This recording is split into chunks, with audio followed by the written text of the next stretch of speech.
Good day, good evening, everyone. I'm Anja Nervasaya, and today I'll be discussing four strategies in global economic. So, the four strategies in global economic globalization is outsourcing, offshoring, onshoring, and nearshoring. So, we'll go through each one means and provide real life examples, and then we will be comparing them with their similarities and differences.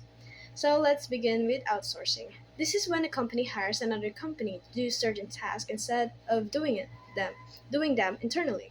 So outsourcing can happen locally or internationally. For example, a US tech company outsourcing its customer support to a call center in the Philippines, or a small business outsourcing accounting services to a specialized firm instead of hiring their own accountants.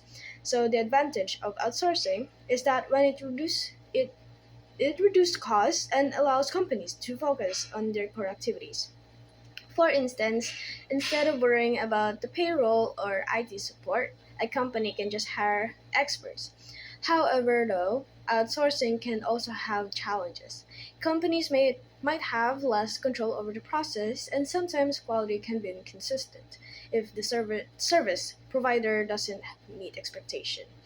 And the next is offshoring. This strategy is about relocating.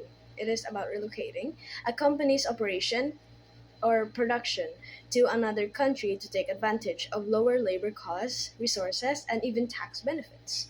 So, for example, Apple outsourcing the assembly of iPhones to factories in China.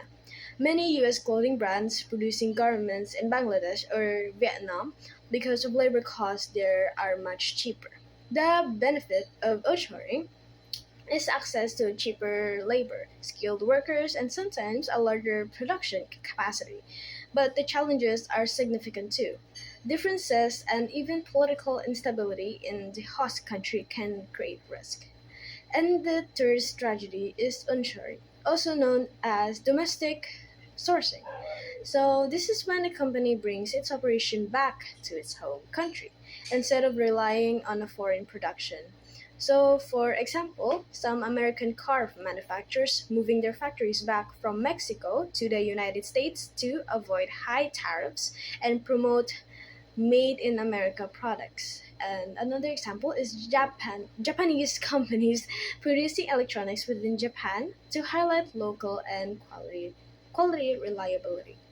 And the advantages of onshoring includes closer monitoring of quality, faster delivery times, and more jobs for local workers. It also improves national economic growth, but however though, the main advantage is cost, labor, materials, and compliance with domestic regulations are often much more expensive compared to producing abroad. So the fourth strategy is nearshoring. It involves moving operation to a nearby country. So instead of faraway locations, to balance cost savings with proximity. Proximity.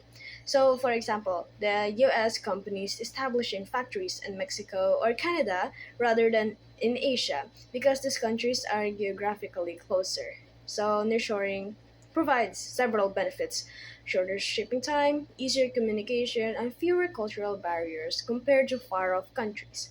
It also reduces risk from global supply chain disruption.